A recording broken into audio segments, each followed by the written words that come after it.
ನಮಸ್ತೆ ಸ್ನೇಹಿತರೆ, ಕನ್ನಡ ದೀಪ ಯೂಟ್ಯೂಬ್ ಚಾನಲ್ಗೆ ನಿಮಗೆಲ್ಲರಿಗೂ ಆತ್ಮೀಯವಾದಂಥ ಸ್ವಾಗತವನ್ನು ಕೋರುತ್ತಾ ಇವತ್ತಿನ ಸಂಚಿಕೆಯಲ್ಲಿ ಆಧುನಿಕ ಕನ್ನಡ ಸಾಹಿತ್ಯದ ವಿವಿಧ ಕಾಲಘಟ್ಟಗಳ ಬಗ್ಗೆ ಕೆಲವೊಂದಿಷ್ಟು ಪ್ರಮುಖವಾಗಿರುವಂಥ ಮಾಹಿತಿಯನ್ನು ತಿಳ್ಕೊಳ್ಳೋಣ. ಇದ್ರ ಬಗ್ಗೆ ಆಲ್ರೆಡಿ ವಿಡಿಯೋ ಮಾಡಿದ್ದೀನಿ ನಾನು. ಮಾಡಿದ್ದೀರಲ್ವಾ, ಮತ್ತೆ ಅದೇ ವಿಡಿಯೋ ಮಾಹಿತಿನ ಹೇಳ್ತೀರಾ ಅಂತ ನಿಮ್ಗೆ ಅನ್ನಿಸ್ಬೋದು. ನೋಡಿ, ನಾವು ಆಧುನಿಕ ಕನ್ನಡ ಸಾಹಿತ್ಯದ ಬಗ್ಗೆ ಸಂಪೂರ್ಣವಾಗಿ ಮಾಹಿತಿ ತಿಳ್ಕೊಳ್ಳೋಕೆ ಹೋದಾಗ ಈ ಎಲ್ಲ ರಿಪಿಟೇಷನ್ ಆಗ್ತಾ ಇರುತ್ತೆ. ಆದರೆ ನಾವು ಏನು ಮಾಹಿತಿ ಹಂಚ್ಕೊತೀವಿ ಅನ್ನೋದ್ರ ಮೇಲೆ ಡಿಪೆಂಡ್ ಆಗಿರುತ್ತೆ. ಹಳೆ ವಿಡಿಯೋ ಮತ್ತು ಈ ವಿಡಿಯೋ ಎರಡೂ ಒಟ್ಟಿಗೆ ನೋಡಿದಾಗ ನಿಮಗೆ ಹೊಸಗನ್ನಡ ಸಾಹಿತ್ಯದ ಕಾಲಘಟ್ಟದ ಸಂಪೂರ್ಣ ಚಿತ್ರಣವನ್ನು ಕಟ್ಕೊಡುತ್ತೆ ಅನ್ನೋದು ನನ್ನ ನಂಬಿಕೆ. ಏನೋ ವಿಡಿಯೋಗೋಸ್ಕರ ಅಂತ ಅಂದ್ಬಿಟ್ಟು ಯಾವುದೋ ಒಂದು ಬುಕ್ ತೊಗೊಂಡು ಅಲ್ಲೇನಿದೆಯೋ ಅದೇ ಮಾಹಿತಿಯನ್ನಂತೂ ಖಂಡಿತ ಹಾಕೋದಿಲ್ಲ. ಒಂದು ಟಾಪಿಕ್ಗೆ ಮಾಹಿತಿ ಬೇಕು ಅಂತಂದರೆ ಒಂದು 3-4 ಬುಕ್ಕಾದರೂ ರೆಫರ್ ಮಾಡಿ ನಾನು ನೋಟ್ಸ್ ಪ್ರಿಪೇರ್ ಮಾಡಿಕೊಂಡು ನಂತರದಲ್ಲಿ ನಿಮಗೆ ಮಾಹಿತಿಯನ್ನು ಹಾಕೋದು. ಮತ್ತು ಯಾರೋ ಕೇಳಿದ್ರಿ ಯಾವ್ಯಾವ ಬುಕ್ಸ್ಗಳನ್ನ ರೆಫರ್ ಮಾಡ್ತೀರಾ ಅದನ್ನು ತಿಳಿಸಿ ಅಂತ. ಈಗ ಆಲ್ರೆಡಿ ಹೇಳಿದ್ದೀನಿ, ಇನ್ನೊಂದು ಸಲ ಹೇಳ್ತೀನಿ ನೋಡಿ. ಹೊಸಗನ್ನಡ ಅರುಣೋದಯ, ಶ್ರೀನಿವಾಸ್ ಹಾವನೂರ್ ಅವರು ಬರೆದಿರುವಂಥದ್ದು. ಹೊಸಗನ್ನಡ ಸಾಹಿತ್ಯ ಚರಿತ್ರೆ, SL ಶೇಷಗಿರಿ ರಾವ್ ಅವ್ರ ಬುಕ್ಸು. ಆಮೇಲೆ 20ನೇ ಶತಮಾನದ ಕನ್ನಡ ಸಾಹಿತ್ಯ ಘಟ್ಟಗಳು. ಆಮೇಲೆ M ಮರಿಯಪ್ಪ ಭಟ್ ಅವರು ಬರೆದಿರುವಂತಹ ಸಂಕ್ಷಿಪ್ತ ಕನ್ನಡ ಸಾಹಿತ್ಯ ಚರಿತ್ರೆ. ಇಷ್ಟು ಬುಕ್ಸ್ಗಳನ್ನ ರೆಫರ್ ಮಾಡಿ ಈ ಹಿಂದೆ ಹಾಕಿರೋಂಥ ವಿಡಿಯೋದಲ್ಲಿ, ಇನ್ನು ಮುಂದೆ ಹಾಕೋಂಥ ವಿಡಿಯೋದಲ್ಲೂ ಇದೇ ಪುಸ್ತಕದಲ್ಲಿರೋಂಥ ಮಾಹಿತಿಯನ್ನೇ ನಿಮ್ಮ ಜೊತೆ ಹಂಚ್ಕೊತಾ ಇರೋದು. ಆಮೇಲೆ ನಾನು MA ಮಾಡಬೇಕಾದ್ರೆ ನಮ್ಮ ಸರು ಕೈ ಬರೋದು ಸ್ವಲ್ಪ ನೋಟ್ಸ್ ಕೊಟ್ಟಿದ್ದರು. ಅಂದರೆ ಅದು ತೀರಾ ನಮ್ಮ ಸೀನಿಯರ್ ಸರ್ ಬರೆದಿರೋಂಥದ್ದು ನಮಗೂ ಕೊಟ್ಟಿದ್ದರು. ನಾವು ಅದನ್ನು ಜೆರಾಕ್ಸ್ ಮಾಡಿ ತುಂಬ ನೀಟಾಗಿ ಇಟ್ಕೊಂಡಿದ್ವಿ. ತುಂಬ ಒಳ್ಳೊಳ್ಳೆ ಮಾಹಿತಿ ಅದರಲ್ಲಿದೆ, ಹಾಗಾಗಿ ಇನ್ನೂ ಜೋಪಾನವಾಗಿ ಇಟ್ಕೊಂಡಿದ್ದೀನಿ. ಅದನ್ನು ಸೇರಿಸಿನೇ ನಾನು ವಿಡಿಯೋ ಮಾಡೋವಂಥದ್ದು. ಈ ಬುಕ್ಸ್ ಎಲ್ಲ ಓದಬೇಕಾದ್ರೆ ನನಗೆ ಆ ನೋಟ್ಸೇ ನೆನಪಾಗ್ತಿರುತ್ತೆ. ಯಾಕಂದರೆ ಅವರು ಈ ಎಲ್ಲ ಬುಕ್ಸ್ಗಳನ್ನ ರೆಫರ್ ಮಾಡಿನೇ ನೋಟ್ಸ್ ಮಾಡಿದ್ದಾರೆ ಅಂತ ಅನಿಸುತ್ತೆ. ತುಂಬ ಚೆನ್ನಾಗಿದೆ ಆ ನೋಟ್ಸು. ಸರಿ, ಇವಾಗ ಟಾಪಿಕ್ಗೆ ಬಂದುಬಿಡೋಣ. ಹೊಸಗನ್ನಡ ಸಾಹಿತ್ಯದ ಕಾಲಘಟ್ಟಗಳು. ಯಾವುದೇ ಸಾಹಿತ್ಯ ಚರಿತ್ರೆ ಗಮನಿಸಿದ್ರೆ ನಮಗೆ ಅದರಲ್ಲಿ ಪ್ರಾಚೀನವಾದದ್ದು ಮತ್ತು ಆಧುನಿಕ ಸಾಹಿತ್ಯ ಅನ್ನೋ ವಿಭೇದೀಕರಣವನ್ನು ನಾವು ಗುರುತಿಸ್ತೀವಿ. ನಮ್ಮ ಕನ್ನಡ ಸಾಹಿತ್ಯದಲ್ಲೂ ಕೂಡ ಅದೇ ಥರನೇ ಇದೆ ಅಲ್ವಾ? ಬ್ರಿಟಿಷರ ಆಳ್ವಿಕೆಯ ಮೂಲಕ ಪಾಶ್ಚಾತ್ಯ ವಿಚಾರಗಳ ಗಾಳಿ ನಮ್ಮಲ್ಲಿ ಯಾವಾಗ ಬೀಸತೊಡಗಿತೋ ಆಗಿಂದನೇ ಹೊಸತನ ಅನ್ನೋದು ನಮ್ಮಲ್ಲಿ ಶುರುವಾಯಿತು. ಅದು ಕೇವಲ ಜೀವನದಲ್ಲಿ ಮಾತ್ರನಾ? ಇಲ್ಲ, ಸಾಹಿತ್ಯದಲ್ಲೂ ಕೂಡ ಹೊಸತನ ಅನ್ನೋದು ಸೃಷ್ಟಿಯಾಯಿತು. ಸರಿಸುಮಾರು 19ನೇ ಶತಮಾನದಿಂದ ನಾವು ಇತ್ತೀಚಿನವರೆಗೆ ಹೊಸಗನ್ನಡ ಸಾಹಿತ್ಯ ಅಂತ ಗುರುತಿಸ್ಕೊಂಡಿದ್ದೀವಿ. ಸಂಪೂರ್ಣ ಕನ್ನಡ ಸಾಹಿತ್ಯ ಚರಿತ್ರೆಯನ್ನು ನೋಡೋದಾದರೆ ಅಲ್ಲಿ 3 ಅವಸ್ಥಾ ಭೇದಗಳಿದ್ದಾವೆ. ಒಂದು ಹಳಗನ್ನಡ 10ನೇ ಶತಮಾನದಿಂದ 12ರವರೆಗೆ, ನೆಕ್ಸ್ಟ್ ನಡುಗನ್ನಡ ಅಂತ 12ರಿಂದ 18ರವರೆಗೆ, ಹೊಸಗನ್ನಡ 18 ಆಸುಪಾಸು 19ನೇ ಶತಮಾನದಿಂದ ಇತ್ತೀಚಿನವರೆಗೆ. ಇಲ್ಲೊಂದು ವಿಷಯವನ್ನು ಗಮನಿಸಿ, ಆರಂಭಿಕವಾಗಿ ಹಳಗನ್ನಡ ಭಾಷೆಯಲ್ಲಿ ಚಂಪು ಶೈಲಿಯಲ್ಲಿ ಬರೀತಾ ಇದ್ರು ಹಳಗನ್ನಡದಲ್ಲಿ ಅಲ್ವಾ. ಅದು ಒಂದು ಹಂತದಲ್ಲಿ ನಡುಗನ್ನಡ ಸಾಹಿತ್ಯಕ್ಕೆ ಅಂದರೆ ದೇಸಿ ಭಾಷೆಗೆ ಕನ್ವರ್ಟ್ ಆಗುತ್ತೆ. ಅದಕ್ಕೆ ಅನೇಕ ಕಾರಣಗಳಿದ್ದಾವೆ. ಭಾಷೆಯ ಬಿಗುವು ಇರ್ಬೋದು, ಅಥವಾ ಬರೀ ಪಂಡಿತ ಪಾಮರಿಗಷ್ಟೇ ಕಾವ್ಯ ಸೀಮಿತ ಆಗಬಾರ್ದು, ಸಾಮಾನ್ಯ ಜನರು ಕೂಡ ಓದಬೇಕು, ಅವರು ಕೂಡ ಸಾಹಿತ್ಯಾಸಕ್ತಿಯನ್ನು ಬೆಳೆಸ್ಕೊಬೇಕು, ಸಹೃದಯಾಗಿ ಎಲ್ಲ ಸಾಹಿತ್ಯವನ್ನು ಓದಬೇಕು ಅನ್ನೋ ಉದ್ದೇಶವನ್ನು ನಡುಗನ್ನಡ ಸಾಹಿತ್ಯ ಇಟ್ಕೊಂಡಿತ್ತು. ಹಾಗಾಗಿ ಚಂಪು ಶೈಲಿಯಿಂದ ಬಹಳ ಈಸಿಯಾಗಿ ನಡುಗನ್ನಡ ಸಾಹಿತ್ಯಕ್ಕೆ ಕನ್ವರ್ಟ್ ಆಯಿತು. ಆದರೆ ಇಲ್ಲಿ ಹೊಸಗನ್ನಡ ಸಾಹಿತ್ಯ ಯಾವಾಗಿಂದ ಶುರುವಾಯಿತು ಅನ್ನೋದೊಂದು ಪ್ರಶ್ನೆ ಬರುತ್ತೆ. ಯಾಕಂದರೆ 17ನೇ ಶತಮಾನ ಆದಮೇಲೆ ಇದು ದಿಢೀರಂತ 19ನೇ ಶತಮಾನದಲ್ಲಿ ನಾವು ಹೊಸಗನ್ನಡ ಸಾಹಿತ್ಯವನ್ನು ಗುರುತಿಸ್ಕೊಂಡಿದ್ದೀವಿ. ಈ 18-19 ನಡುವೆ ಏನಾಯಿತು? ಇದು ತುಂಬ ಮುಖ್ಯವಾಗಿರುವಂಥ ಪ್ರಶ್ನೆ. ಯಾಕಂದರೆ ಈ ನಡುವೆ ನಮ್ಮ ಸಾಹಿತ್ಯ ಏನು ನಿಂತೋಗಲಿಲ್ಲ, ಅದು ಆಮೆ ಗತಿಯಲ್ಲಿ ಸಾಗ್ತಾ ಇತ್ತು. ಕೆಂಪು ನಾರಾಯಣ ಬರೆದಿರುವಂತಹ ಮುದ್ರಾ ಮಂಜುಷ ಇರ್ಬೋದು, ನಂದಡಿಕೆ ಲಕ್ಷ್ಮೀನಾರಾಯಣಪ್ಪ ಬರೆದಿರುವಂತಹ ಅದ್ಭುತ ರಾಮಾಯಣ, ಶ್ರೀರಾಮಾಶ್ವಮೇಧ, ಶ್ರೀರಾಮ ಪಟ್ಟಾಭಿಷೇಕ, ಇದೆಲ್ಲ ಹೊಸಗನ್ನಡ ಸಾಹಿತ್ಯಕ್ಕೆ ನಾಂದಿಯನ್ನು ಹಾಡಿರೋಂಥ ಕೃತಿಗಳು. ಇಲ್ಲಿ ಇವೆರಡೇ ಕೃತಿಗಳನ್ನು ಯಾಕೆ ಎಕ್ಸಾಂಪಲಾಗಿ ಕೊಡ್ತಾ ಇದ್ದೀನಿ ಅಂತ ಅಂದರೆ, ಹೇಳ್ಕೊಳ್ಳೋ ಅಂಥ ಸಾಹಿತ್ಯ ರಚನೆ ಏನೂ ಇಲ್ಲ ಆಗಿಲ್ಲ. ಯಾಕಂದರೆ ಇಲ್ಲಿಗಾಗಲೇ ಪಾಶ್ಚಿಮಾತ್ಯರ ದಾಳಿಗೆ ನಮ್ಮ ಭಾರತ ನಲುಗಿ ಹೋಗ್ಬಿಟ್ಟಿರುತ್ತೆ. ಜನಗಳು ತುಂಬಾ ಕಷ್ಟದಲ್ಲಿರ್ತಾರೆ. ಅಲ್ಲದೆ ನಮ್ಮ ಕರ್ನಾಟಕದಲ್ಲೂ ಕೂಡ ಅಂಥ ಬಲಿಷ್ಠವಾಗಿರುವಂತಹ ರಾಜಮನೆತನಗಳು ಯಾವುದೂ ಇರೋದಿಲ್ಲ. ಯಾರು ಆಳ್ವಿಕೆ ಮಾಡ್ತಿರ್ತಾರೆ ಇಲ್ಲಿ ಅಂದರೆ ಪೇಶ್ವೆಯವರು, ನಿಜಾಮರು, ಈ ಥರ ಅನ್ಯ ಭಾಷಿಕರ ಆಡಳಿತದಲ್ಲಿ ನಮ್ಮ ಕನ್ನಡದ ಅನೇಕ ಪ್ರದೇಶಗಳು ಸಿಕ್ಕಾಕೊಂಡಿರ್ತಾವಲ್ಲ. ಹಾಗಾಗಿ ಈ ಕನ್ನಡ ಸಾಹಿತ್ಯದಲ್ಲಿ ಯಾವುದು ಹೇಳ್ಕೊಳ್ಳೋಂಥ ಕೃತಿಗಳೇ ರಚನೆ ಆಗಿಲ್ಲ ಅಂತ ಹೇಳ್ತೀನಿ. ಮತ್ತು ಆಮೆಗತೆಯಲ್ಲಿ ಕುಂಟ್ಕೊತ ಸಾಕ್ತಿರೋ ನಮ್ಮ ಸಾಹಿತ್ಯ ಹೊಸಗನ್ನಡ ಸಾಹಿತ್ಯ ಅಂತ ಪ್ರಜ್ವಲಿಸೋದಕ್ಕೆ ಯಾವ ರೀತಿ ಸಾಧ್ಯ ಆಯಿತು ನೋಡಿ. ಈ ಒಂದು ಸ್ಟೇಟ್ಮೆಂಟ್ಗೆ ನಾವು ಪಾಶ್ಚಿಮಾತ್ಯರನ್ನು ನೆನಪಿಸ್ಕೊಳ್ಳೇಬೇಕಾಗುತ್ತೆ. ಗೊತ್ತು, ಅವ್ರು ನಮ್ಮನ್ನು ಆಳ್ವಿಕೆ ಮಾಡೋದಕ್ಕೆ, ನಮ್ಮ ದೇಶದಲ್ಲಿರುವಂಥ ಸಂಪತ್ತನ್ನು ಲೂಟಿ ಮಾಡೋದಕ್ಕೆ, ನಮ್ಮನ್ನು ಗುಲಾಮರನ್ನಾಗಿ ಮಾಡ್ಕೊಳ್ಳೋದಕ್ಕೆ ಬಂದಿದ್ದಂಥವ್ರು. ಇಷ್ಟಾದರೂ ಪಾಶ್ಚಿಮಾತ್ಯರ ಸಂಪರ್ಕ ನಮಗೆ ಅವರು ಆಡಳಿತ ವ್ಯವಹಾರ ಯಾವ ರೀತಿ ಮಾಡಬೇಕು ಅಂತ ಅವರ ಶಿಸ್ತನ್ನು ಕಲಿಸಿದ್ರು ನಮಗೆ. ಮುದ್ರಣ ಯಂತ್ರದ ಪರಿಚಯ ಮಾಡಿದ್ರು ನಮಗೆ. ಅವರು ಕ್ರೈಸ್ತ ಮತ ಪ್ರಚಾರಕ್ಕೋಸ್ಕರನೇ ಬಂದಿದ್ರು ಕೂಡ ಅನುವಾದಗಳ ಮೂಲಕ ಅನೇಕ ಕೃತಿಗಳ ಪರಿಚಯವನ್ನು ಮಾಡಿಸಿದ್ರು. ಹೊಸದೊಂದು ಶಿಕ್ಷಣದ ಪರಿಚಯವನ್ನು ಮಾಡಿಸಿದ್ರು. ಅಂದರೆ ನಮ್ಮಲ್ಲಿ ಗುರುಕುಲ ಸಿಸ್ಟಮ್ ಇತ್ತಲ್ವಾ, ಅವ್ರು ಬಂದಾದಮೇಲೆ ಆಂಗ್ಲ ಶಿಕ್ಷಣವನ್ನು ನಮಗೆ ಪರಿಚಯ ಮಾಡಿಕೊಡ್ತಾರೆ. ಇದರಿಂದ ಇಂಗ್ಲೀಷ್ ಸಾಹಿತ್ಯ ಸಂಪೂರ್ಣವಾಗಿ ಅಧ್ಯಯನ ಮಾಡೋದಕ್ಕೆ ನಮಗೆ ಅವಕಾಶವನ್ನು ಕಲ್ಪಿಸ್ಕೊಡ್ತಾರೆ. ಉದ್ದೇಶ ಅವ್ರ ಆಡಳಿತಕ್ಕೆ ಅನುಕೂಲ ಆಗಲಿ ಅಂತ ಇರ್ಬೋದು. ಆದರೆ ಈ ಇಂಗ್ಲೀಷ್ ಸಾಹಿತ್ಯದಿಂದ ನಮ್ಮ ಭಾರತೀಯರಲ್ಲಿ ಅನೇಕ ಬದಲಾವಣೆಗಳಾಗ್ತವೆ. ಇದ್ರ ಬಗ್ಗೆ ಸ್ವಲ್ಪ ಡೀಟೇಲ್ ಆಗಿ ನೋಡೋಣ. ನೋಡಿ, ಬ್ರಿಟಿಷರು ಆಡಳಿತದಲ್ಲಿ ಸ್ವಾರ್ಥಪರತೆ ಎಷ್ಟೇ ಇದ್ರೂ ಕೂಡ ಅವ್ರ ಶಿಸ್ತು, ಸುವ್ಯವಸ್ಥೆ, ಆ ಬಿಗುವು, ಅವರ ಚಿಕಿತ್ಸಕ ಮನೋವೃತ್ತಿ, ವ್ಯಾವಹಾರಿಕ ದೃಷ್ಟಿಕೋನ, ಜಾತಿಗಳನ್ನು ಲೆಕ್ಕಿಸದೆ ಮಾಡ್ತಿದ್ದಂತಹ ವ್ಯವಹಾರಗಳ ರೀತಿ ನೀತಿಗಳು, ಇವೆಲ್ಲ ನಮ್ಮ ಭಾರತೀಯರ ಬದುಕಿನಲ್ಲಿ ಒಂದು ರೀತಿ ಹೊಸತನದ ಅಲೆಯನ್ನು ಮೂಡಿಸುತ್ತೆ. ಅವರು ಜೀವನ ನೋಡುವಂತಹ ದೃಷ್ಟಿಕೋನವನ್ನು ಬದಲಾಯಿಸ್ಕೊಳ್ಳೋದಕ್ಕೆ ಸಹಾಯ ಮಾಡುತ್ತೆ. ಶಿಕ್ಷಣದ ಬಗ್ಗೆ ಮಾತಾಡೋದಾದರೆ ನೋಡಿ, ಅವರು ನಮ್ಮನ್ನು ಅಡಿಯಾಳಾಗಿ ಮಾಡ್ಕೊಳ್ಳೋವಂಥ ಉದ್ದೇಶದಿಂದ ಶಿಕ್ಷಣವನ್ನು ಕೊಡೋದಕ್ಕೆ ಮುಂದಾದರು. ಆದರೆ ನಮ್ಮಲ್ಲಿ ಆ ಶಿಕ್ಷಣ ಸ್ವತಂತ್ರದ ಬಗ್ಗೆ ವಿಚಾರ ಮಾಡುವಂಥ ಶಕ್ತಿಯನ್ನು ಕೊಡ್ತು. ಹಾಗೆ ಪ್ರಾಚೀನ ಪರಂಪರೆಯನ್ನು ಬಿಟ್ಕೊಡದೆ ಅದರಲ್ಲಿ ಸುಧಾರಣೆ ತರಬೇಕು ಅನ್ನೋ ಥರ ಯೋಚನೆ ಮಾಡುವಂಥ ಶಕ್ತಿಯನ್ನು ಹೊಸ ಶಿಕ್ಷಣ ಕೊಡ್ತು. ನೋಡಿ, ಇದೇ ಹೊಸ ಸಾಹಿತ್ಯ ಸೃಷ್ಟಿಗೂ ಕೂಡ ನಾಂದಿಯಾಗುತ್ತೆ ಇಂಗ್ಲೀಷ್ ಶಿಕ್ಷಣ ನೀತಿ.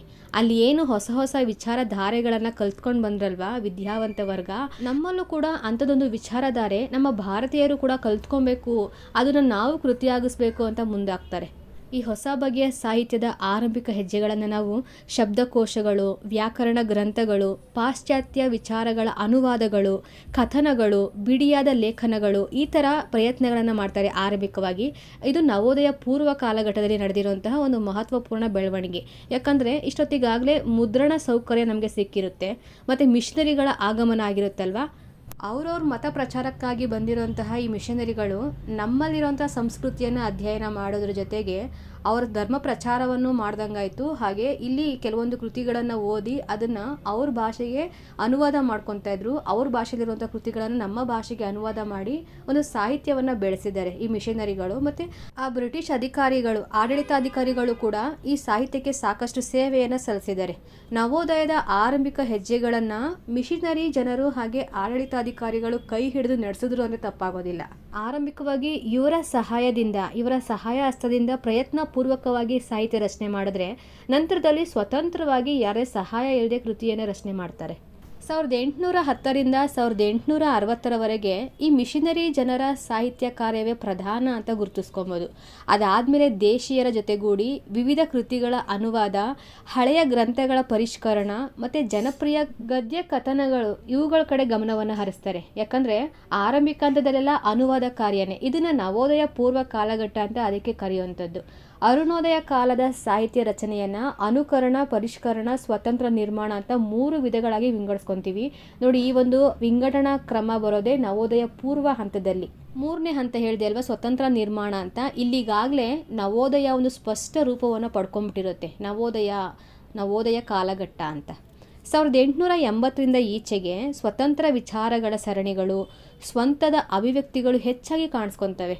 ಅಂದರೆ ಇದೇ ಸ್ವತಂತ್ರ ನಿರ್ಮಾಣದ ಕಾಲ. ಆ 3 ವಿಧಗಳಲ್ಲಿ 1880 ಈಚೆಗೆ ತುಂಬ ಜಾಸ್ತಿನೇ ಕಾಣಿಸ್ಕೊಂಡಿದ್ದಂಥದ್ದು.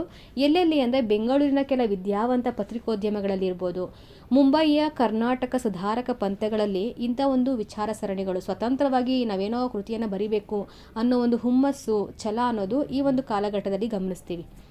ನೋಡಿ, ಆರಂಭದಲ್ಲಿ ಸ್ವತಂತ್ರ ಬರವಣಿಗೆ ಮಂದಗತಿಯಲ್ಲೇ ಸಾಗಿದ್ರೂ ಕೂಡ 1890ರ ದಶಕದ ಅಷ್ಟೊತ್ತಿಗೆ ಸ್ವತಂತ್ರ ಕಥನ ಕಾದಂಬರಿಗಳು ರಚನೆ ಆಯಿತು ಅಂತ ನಾವು ಗುರುತಿಸ್ಕೊಬೋದು. ಇದಕ್ಕೊಂದು ಬೆಸ್ಟ್ ಎಕ್ಸಾಂಪಲ್ ಅಂದರೆ 1899ರ ಆದ್ಯ ಸಾಮಾಜಿಕ ಕಾದಂಬರಿ ಅಂತ ಗುರುತಿಸ್ಕೊಂಡಿರೋ ಇಂದಿರಾಬಾಯಿ. ಗಮನಿಸಬೇಕು, ನಾನು ಹೇಳ್ತಿರೋದು ಸ್ವತಂತ್ರವಾಗಿ ರಚನೆ ಆಗಿರುವಂಥದ್ದು.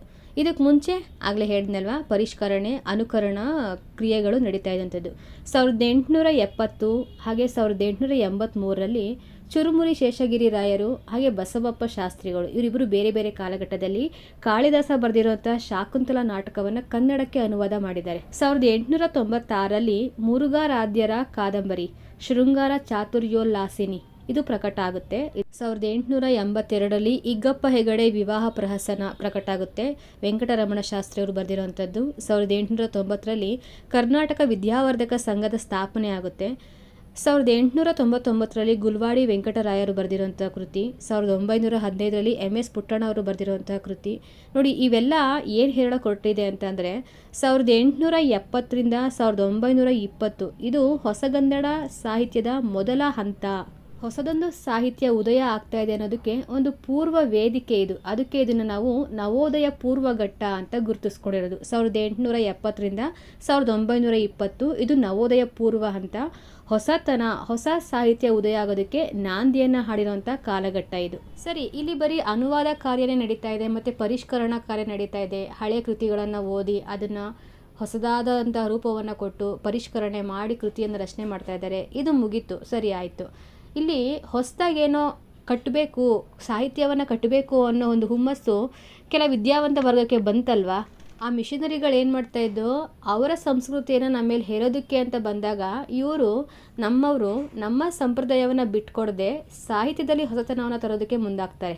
ಹಾಗಂತ ಮತ್ತೆ ಹಳೆದನ್ನೇ ಬಯಸಲಿಲ್ಲ. ತಮ್ಮಲ್ಲಿ ಮೂಡಿದಂಥ ವಿಚಾರಗಳನ್ನು ತನ್ನದೇ ಆದ ರೀತಿಯಲ್ಲಿ ಅಭಿವ್ಯಕ್ತಗೊಳಿಸೋದಕ್ಕೋಸ್ಕರ ನಮ್ಮವರ ಮನಸ್ಸಲ್ಲಿ ಅದೆಂದು ಒತ್ತಡ ಮೂಡ್ತೋ ಆವತ್ತೇ ನವೋದಯ ಸಾಹಿತ್ಯ, ಹಳೆಯದರ ಜೊತೆಗೆ ಹೊಸತನವನ್ನು ಹುಟ್ಟಾಕುವಂತಹ ಸಾಹಿತ್ಯ ರಚನೆಯಾಗೋದಕ್ಕೆ ಶುರುವಾಯಿತು. ನವೋದಯ ಸಾಹಿತ್ಯ ನೋಡಿ, ಈ ಒಂದು ಸಾಹಿತ್ಯಕ್ಕೆ ನಾಂದಿಯನ್ನು ಹಾಡಿದ್ದೆ 1911ರಲ್ಲಿ BM ಶ್ರೀಯವರು ಧಾರವಾಡದಲ್ಲಿ ಮಾಡಿದಂತಹ ಕನ್ನಡ ಮಾತು ತಲೆ ಎತ್ತುವ ಬಗೆ ಅನ್ನೋ ಒಂದು ಉಪನ್ಯಾಸ. ನೋಡಿ, ಇದರಲ್ಲಿ ಕನ್ನಡ ಭಾಷೆ ಮತ್ತು ಸಾಹಿತ್ಯಗಳ ಭವಿಷ್ಯವನ್ನು ಕುರಿತು ಗಟ್ಟಿಯಾದ ಚಿಂತನೆಯನ್ನು ಹೊರಹಾಕ್ತಾರೆ.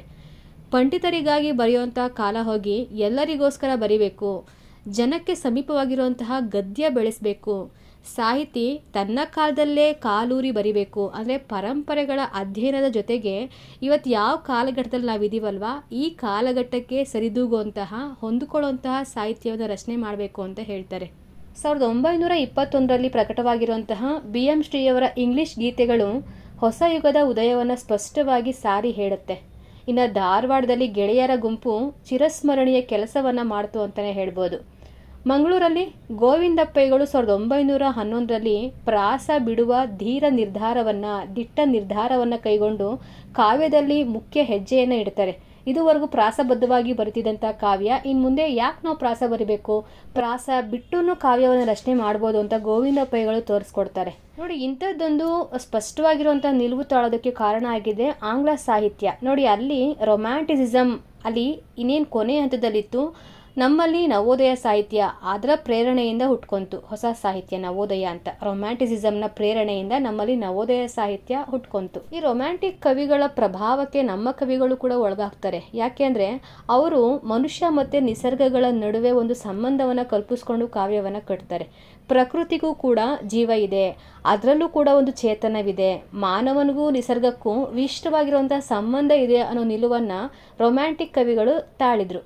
ಇದೇ ಒಂದು ಪರಿಕಲ್ಪನೆ ನಮ್ಮ ಭಾರತೀಯ ಕವಿಗಳಲ್ಲೂ, ಅದರಲ್ಲೂ ನವೋದಯ ಕವಿಗಳಲ್ಲಿ ಕಾವ್ಯವನ್ನು ರಚನೆ ಮಾಡಬೇಕಾದ್ರೆ ಈ ನಿಲುವನ್ನು ಇಟ್ಕೊಂಡೇ ಬರೆದಿದ್ದಾರೆ. ನವೋದಯ ಕಾವ್ಯದ ಮೇಲೆ ಈ ಕಲ್ಪನೆ ಪ್ರಭಾವ ಬೀರಿದ್ದು ಸುಳ್ಳಲ್ಲ, ನಿಜ. ಆದರೆ ಈ ಕಲ್ಪನೆ ನಮ್ಮ ಭಾರತೀಯರಿಗೆ ಈ ಮುಂಚೆನೇ ಇತ್ತು. ರೊಮ್ಯಾಂಟಿಕ್ ಸಾಹಿತ್ಯ ಪರಿಚಯ ಆಗೋಕ್ಕಿಂತ ಮುಂಚೆನೇ ಇತ್ತು. ಎಲ್ಲಿ ಕಾಳಿದಾಸನ ಶಾಕುಂತಲ ನಾಟಕದಲ್ಲಿ ಇಂತಹ ಒಂದು ಪ್ರಕೃತಿಯ ವರ್ಣನೆ ತುಂಬಾ ಚೆನ್ನಾಗಿದೆ ಅಲ್ವಾ. ಆಗ ಅದೇನು ಹೆಚ್ಚಾಗಿ ಮುನ್ನೆಲೆಗೆ ಬರಲಿಲ್ಲ. ಆದರೆ ಆಂಗ್ಲ ಕವಿಗಳ ಕವನ ಅನುವಾದ ಆದಾಗ ಈ ಕಲ್ಪನೆ ಇನ್ನಷ್ಟು ಶಕ್ತಿಯುತವಾಗಿ ಮೂಡಿ ನಮ್ಮ ಕಾವ್ಯದ ಮೇಲೆ ಮುದ್ರೆಯನ್ನು ಒತ್ಬಿಡ್ತು. ಅಂದರೆ ಈ ಪ್ರಕೃತಿ ಬಗ್ಗೆ ವರ್ಣನೆ ಮಾಡೋದು ಯಥೇಚ್ಛವಾಗಿ ನಾವು ನವೋದಯದಲ್ಲೇ ಕಾಣ್ತೀವಿ. 1798ರಿಂದ 1832 ಈ ಒಂದು ಕಾಲಘಟ್ಟವನ್ನು ರೊಮ್ಯಾಂಟಿಕ್ ಸಾಹಿತ್ಯ ಅಂತ ಗುರುತಿಸ್ಕೊಂಡ್ರೆ, ಈ ಕಾಲಘಟ್ಟದಲ್ಲಿ ನಮ್ಮ ದೇಶದಲ್ಲಿ ಪಾಶ್ಚಿಮಾತ್ಯರ ದಾಳಿ ಆಗಿರುತ್ತೆ. ನಮಗೆ ಸಿಪಾಯಿ ದಂಗೆಗೆ ನಾವೆಲ್ಲ ಸಿದ್ಧತೆಯನ್ನು ನಡೆಸ್ಕೊತಾ ಇರ್ತೀವಿ. 1857 ಸಿಪಾಯಿ ದಂಗೆ ನಡೆದಿರೋವಂಥದ್ದು. ಈ ಕಾಲಘಟ್ಟದಲ್ಲಿ ರೊಮ್ಯಾಂಟಿಕ್ ಸಾಹಿತ್ಯ ಅನ್ನೋದು ಅಲ್ಲಿ ಎಂಡ್ ಆಗ್ತಾ ಇರುತ್ತೆ. ನಮ್ಮಲ್ಲಿ ನವೋದಯ ಪೂರ್ವ ಸಾಹಿತ್ಯ, ಹೊಸ ಸಾಹಿತ್ಯ ಉದಯ ಆಗೋದಕ್ಕೆ ಒಂದು ಭದ್ರ ಬುನಾದಿಯನ್ನು, ಒಂದು ಸ್ಟೇಜ್ನ ನಿರ್ಮಾಣ ಮಾಡ್ಕೊತಾ ಇರ್ತೀವಿ. ಕನ್ನಡದಲ್ಲಿ ಸ್ವಾತಂತ್ರ್ಯ ಪೂರ್ವ ಸಾಹಿತ್ಯವನ್ನು ನಾವು ರಮ್ಯವಾದ ಅಂತ ಕರಿತೀವಿ. ಇದೊಂದು ರೀತಿ ವಿಚಾರ ವಾಸ್ತವಿಕತೆಯ ಅರಿವಿಗಿಂತ ಒಂದು ಭಿನ್ನವಾಗಿರುವಂಥ ಕಲ್ಪನೆ, ಚಿಂತನೆಗೆ ವಿರುದ್ಧವಾಗಿರುವಂತಹ ಭಾವನೆಗಳು ತುಂಬಿದಂತಹ ಹೃದಯ ಈ ರಮ್ಯವಾದ. ರಮ್ಯತೆಯ ಬಹುತೇಕ ಬಹುಮುಖ್ಯ ಗುಣನೇ ಉತ್ಸಾಹ.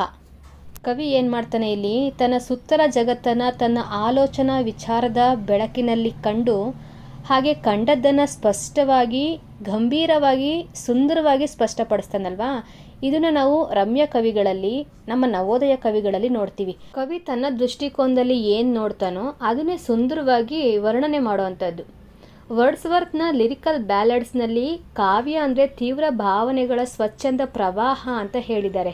ಕಾವ್ಯದ ಈ ಗುಣಕ್ಕೆ ಕವಿಯ ಉತ್ಸಾಹಭರಿತ ಭಾಷೆ, ಅಭಿವ್ಯಕ್ತಿಯೇ ಕಾರಣ ಅಂತಲೂ ಕೂಡ ಹೇಳಿದ್ದಾರೆ. ನೋಡಿ, ಇಂಥದ್ದೇ ಗುಣ ನಮ್ಮ ನವೋದಯ ಕವಿಗಳಲ್ಲೂ ಕೂಡ ನಾವು ಗಮನಿಸ್ಬೋದು. ಫಾರ್ ಎಕ್ಸಾಂಪಲ್, ಕುವೆಂಪು ಅವರ ಕೃತಿಗಳಲ್ಲಿ, ಕಾವ್ಯಗಳಲ್ಲಿ ಮಾಸ್ತಿಯವರು, ಬೇಂದ್ರೆ, ಚನ್ನವೀರ ಕಣವಿ, KS ನರಸಿಂಹಸ್ವಾಮಿ, ಪೂತಿನಾರವರು, JSS ಇತ್ಯಾದಿ. ಇವರಲ್ಲಿ ಎಲ್ಲ ರಚನೆಗಳಲ್ಲೂ ಕೂಡ ನಾವು ರಮ್ಯತೆಯನ್ನು ಗುರುತಿಸ್ಬೋದು. ಅದು ಎದ್ದು ಕಾಣುತ್ತೆ. ಹಾಗಿದ್ದ ಮಾತ್ರಕ್ಕೆ ರೊಮ್ಯಾಂಟಿಸಿಸಮ್ನ ಪ್ರೇರಣೆಯನ್ನು ಪಡ್ಕೊಂಡು ನಮ್ಮ ಸಾಹಿತ್ಯ ರಚನೆ ಆಯಿತೇ ಹೊರತು ಸಂಪೂರ್ಣವಾಗಿ ಸ್ವೀಕಾರ ಮಾಡಲಿಲ್ಲ ರೊಮ್ಯಾಂಟಿಸಿಸಮ್ನ. ಸರಿ, ಯಾವ್ಯಾವ ಲಕ್ಷಣಗಳನ್ನು ಒಳಗೊಂಡಿದೆ ನವೋದಯ ಸಾಹಿತ್ಯ ಅಂತ ಹೇಗೆ ಗುರುತಿಸ್ತೀವಿ ಅಂತಂದರೆ, ಪ್ರಮುಖವಾಗಿ ನಾವಿಲ್ಲಿ ಸಾಹಿತ್ಯ ಪ್ರಕಾರಗಳಲ್ಲಿ ಭಾವಗೀತೆಯನ್ನು ಗುರುತಿಸ್ತೀವಿ. ಇಟಲಿಯಲ್ಲಿ ಶುರುವಾಗಿ ಕ್ರಮೇಣ ಯುರೋಪ್ಗೆಲ್ಲ ಹಬ್ಬಿದ ನವೋದಯದ ಕೇಂದ್ರದಲ್ಲಿದ್ದದ್ದು ಹ್ಯುಮ್ಯಾನಿಸಮ್, ಮಾನವತಾ ಪಂಥ. ನೋಡಿ, ಈ ಪಂಥದ ಎಲ್ಲ ಚಿಂತನೆಗೆ, ತೀರ್ಮಾನಕ್ಕೆ ಮಾನವನೇ ಕೇಂದ್ರ ಬಿಂದುವಾಗಿದ್ದ. ಆ ವ್ಯಕ್ತಿ ಆಸ್ತಿಕನಾಗಿರ್ಬೋದು, ನಾಸ್ತಿಕನೂ ಆಗಿರ್ಬೋದು, ಅದು ಏನೇ ಆಗಿದ್ರೂ ಸರಿ, ಅವನಿಗೆ ಇಹದ ಬದುಕು, ವಾಸ್ತವತೆ ತುಂಬಾ ಮುಖ್ಯ. ಇಹದಾಚೆಗೆ ಇರುವಂಥ ಶಕ್ತಿಯನ್ನು ಅವನು ಮೆಚ್ತಾನೋ ಇಲ್ವೋ ಗೊತ್ತಿಲ್ಲ, ಆದರೆ ಅವನು ವಾಸ್ತವದಲ್ಲಿ ಬದುಕಿದನಲ್ವ, ಆ ಬದುಕು ತುಂಬ ಸುಂದರವಾಗಿರಬೇಕು, ನೆಮ್ಮದಿಯಾಗಿರಬೇಕು, ಅದೇ ಮುಖ್ಯ. ಅದಕ್ಕೋಸ್ಕರ ಮಾನವನೇ ಕೇಂದ್ರ ಬಿಂದು ಅನ್ನೋ ಮುಖ್ಯ ಲಕ್ಷಣವನ್ನು ನಾವಿಲ್ಲಿ ಗುರುತಿಸ್ತೀವಿ. ಇದ್ಯಾಕೆ ಹೀಗೆ ಅಂದರೆ, ಮನುಷ್ಯನ ಕಲ್ಯಾಣವನ್ನು ಮಾನದಂಡವಾಗಿ ಸ್ವೀಕರಿಸಿದೆ. ಹಾಗಾಗಿ ಮನುಷ್ಯನ ಸುಖ, ದುಃಖ, ಕನಸು, ನಿರಾಶೆ, ಕಲ್ಪನೆ, ದರ್ಶನ ಇವುಗಳಿಗೆ ಅಭಿವ್ಯಕ್ತಿಯನ್ನು ನೀಡ್ತದೆ. ಆದ್ದರಿಂದಲೇ ಒಬ್ಬ ರೈತ, ಒಂದು ಹುಡುಗಿ, ಅನಾಥ, ಮುದುಕಿ, ಪ್ರಥಮ ಪ್ರಣಯದ ಕೃಷಿಯಲ್ಲಿರುವಂಥ ಗಂಡು ಹೆಣ್ಣು, ಜೈಲಿಗೆ ಹೋಗಿ ಬಂದ ಕೈದಿ, ಬಡ ಮುದುಕ, ಎಲ್ಲರೂ ಕೂಡ ಈ ಸಾಹಿತ್ಯದ ಕೇಂದ್ರ ಬಿಂದುಗಳಾಗ್ತಾರೆ. ಇದರರ್ಥ ಈ ಒಂದು ಸಾಹಿತ್ಯ ಪ್ರತ್ಯೇಕ ವ್ಯಕ್ತಿತ್ವದಲ್ಲಿ ಆಸಕ್ತಿ ತೋರಿಸುವಂತಹ ಸಾಹಿತ್ಯ. ನೆಕ್ಸ್ಟು, ಇದೇ ಮಾನವ ಪ್ರಕೃತಿಯ ಜೊತೆಗೆ ಒಂದು ಸುಂದರವಾಗಿರುವಂಥ ಸಂಬಂಧವನ್ನು, ಗಾಢ ಸಂಬಂಧವನ್ನು ಇಟ್ಕೊಂಡಿರುವಂಥ ಲಕ್ಷಣವನ್ನು ಗುರುತಿಸ್ಬೋದು. ವ್ಯಕ್ತಿ ಮತ್ತು ಸಮಾಜದ ಸಂಬಂಧ, ಸ್ವಾತಂತ್ರ್ಯ, ಪ್ರೀತಿ, ಮನುಷ್ಯನ ನೋವು ನಲಿವು, ಕಲ್ಪನೆಗಳಿಗೆ ಆದ್ಯತೆ, ಸರಳ ಭಾಷೆಯಲ್ಲಿ ಕೃತಿ ರಚನೆ, ಉದಾತ್ತ ಮೌಲ್ಯಗಳು, ಅದು ಅನುಕಂಪ, ತ್ಯಾಗ, ಮಾನವ ಸೇವೆ, ಈ ಎಲ್ಲ ಲಕ್ಷಣಗಳನ್ನು ನಾವು ನವೋದಯ ಸಾಹಿತ್ಯದಲ್ಲಿ ಗುರುತಿಸ್ಬೋದು. ಮುಖ್ಯವಾಗಿ ನಾವು ಯಾವಾಗೂ ನೆನಪಿಟ್ಕೊಬೇಕಾಗಿರೋಂಥದ್ದು, ಭಾವಗೀತೆ ಪ್ರಕಾರ ನವೋದಯದಲ್ಲಿ ತುಂಬಾ ಇಂಪಾರ್ಟೆಂಟು. ಕನಸುಗಾರಿಕೆ, ಆಶಾವಾದಿತನ, ಬದುಕು ಸ್ವೀಕಾರಾರ್ಹ ಅಂತ ನಂಬಿದ್ರು, ಜೀವನೋತ್ಸಾಹವನ್ನು ಹೊಂದಿದ್ರು, ಮತ್ತು ಪ್ರಕೃತಿ ಮತ್ತು ಮಾನವನ ನಡುವಿನ ಸಂಬಂಧವನ್ನು ಕಲ್ಪಿಸ್ಕೊಂಡಿದ್ರು. ಸಾಮಾನ್ಯ ಜನರ ಬದುಕು ಕಾವ್ಯವಸ್ತು ಆಗ್ಬೋದು ಅಂತ ಕೂಡ ಇವರು ತೋರಿಸ್ಕೊಟ್ರು.